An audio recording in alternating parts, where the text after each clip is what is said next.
Bom dia a todos, meu nome é Marcos Feijó, sou integrante do Centro Espírita Kardecista Fraternidade Luiz Sérgio de Vinhedo e estamos aqui para mais um capítulo, né? Aliás, o último capítulo do livro Jesus no Lar, que é o capítulo 50 do nosso Gotas Fraternas. Esse capítulo, ele encerra, né, esse livro e também encerra essa sequência que o nosso irmão X, né, Humberto de Campos, relatava, né, sobre as atividades de Jesus com os espíritos, normalmente na casa da sogra de Pedro, né, que era sempre no final da noite, quando eles se reuniam para fazer uma alimentação, se alimentar, e o Jesus dava as orientações, que foi inclusive o precursor, né, essa reunião na casa do Pedro, da sogra do Pedro, foi o início do Evangelho no Lar. E esse capítulo em oração é muito interessante, porque ele relata a véspera, né, da partida de Jesus, né? Quando Jesus, antes dele ser preso, na véspera dele ser preso, para ir para o rumo ao Sidon, né? E foi diferente dos outros encontros, porque normalmente funcionava assim: Jesus chegava, aí um discípulo lia algum trecho do Antigo Testamento, né? Nesse dia, inclusive, o Mateus leu alguns trechos do profeta Isaías, né? E normalmente Jesus discorria sobre o texto ou sobre algum tema que havia ocorrido durante o dia, né, que os discípulos às vezes levavam algumas preocupações, alguns questionamentos, orientações sobre conduta, postura. Nesse dia foi diferente. Por isso que chama Em Oração esse capítulo, porque Jesus, após a leitura de Mateus, ele se concentrou, né, e se absteve dos comentários habituais.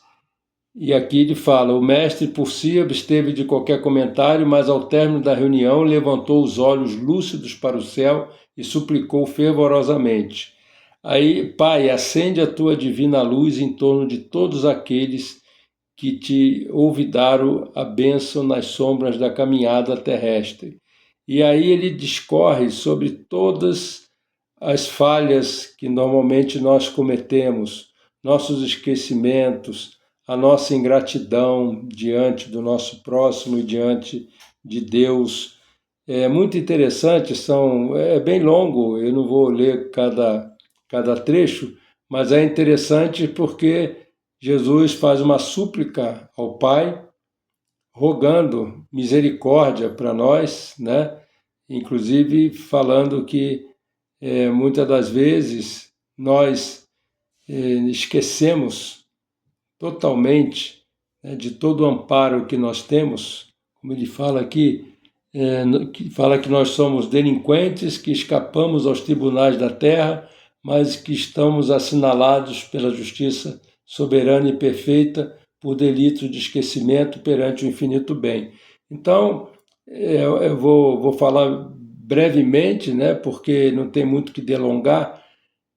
Ele explora cada uma das nossas fraquezas, como ele fala em uma outra passagem, né, que ele não veio curar os sãos. Então, como todos nós somos ainda doentes do espírito, espíritos em evolução, mas eu sempre gosto de focar no lado da esperança e no lado das oportunidades que nós temos, porque, como dizia o apóstolo Paulo, né, os réprobos de ontem são os anjos de hoje, e os réprobos de hoje serão os anjos de amanhã.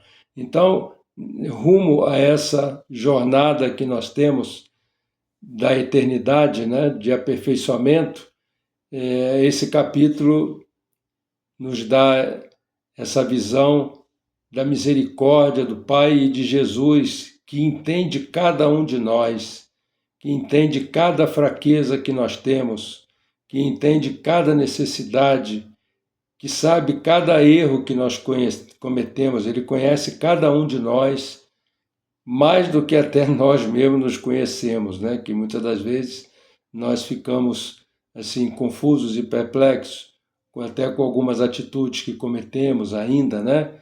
Como fala o próprio apóstolo Paulo, né?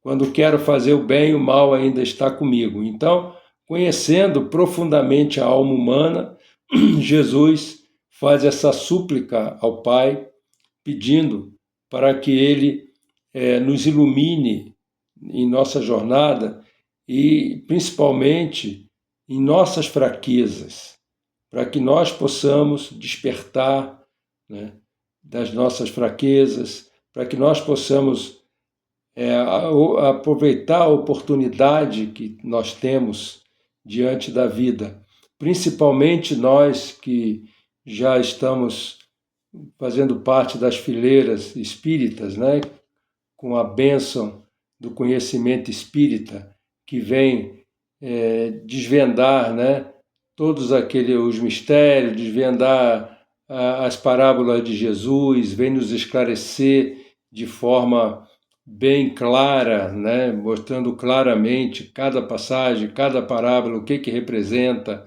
saindo do simbolismo que na época ainda tinha que ser daquele jeito para poder... O povo não tinha capacidade, hoje nós temos, através do Espiritismo, que é a terceira revelação. Então, encerrando aí mais esse livro, belíssimo livro que vale a pena a gente sempre ter na cabeceira, né? E seguir lendo eventualmente ou sequencialmente ou abrindo de forma aleatória, sempre vai trazer uma lição para nós. E essa última, como falei, ela encerra a misericórdia divina e assim uma reflexão muito interessante, mostrando que nós nunca estamos desamparados, que Jesus mesmo, na véspera de ser preso, né, com toda a angústia que ele sabia que ia acontecer, com todos os episódios que ele ia ter que suportar, os abandonos dos amigos, dos discípulos, daqueles que ele beneficiou, que curou, seja de cegueira, seja de paralisia, seja de lepra, e mesmo assim ele nos mostra como nosso guia e modelo qual deve ser a nossa conduta diante da nossa convivência com o próximo, que é sempre tolerar, que é sempre, como ele disse, dar a outra face, não do ponto de vista que se alguém me bateu, eu dou a outra face para ele bater, mas devolver de forma equilibrada, pacífica, pacificando as situações.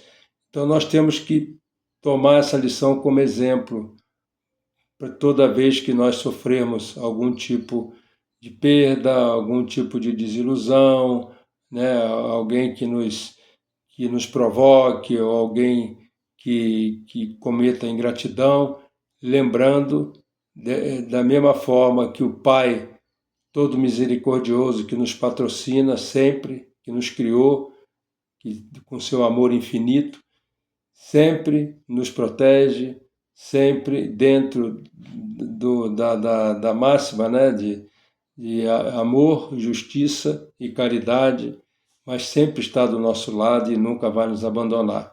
Que nós possamos também ser essa sementinha, né, como Jesus, até chegar no ponto que Jesus chegou, né, ser essa semente para começar a despertar em nós essa capacidade de tolerância, de perdão. Fiquem com Deus e até a próxima. Muito obrigado.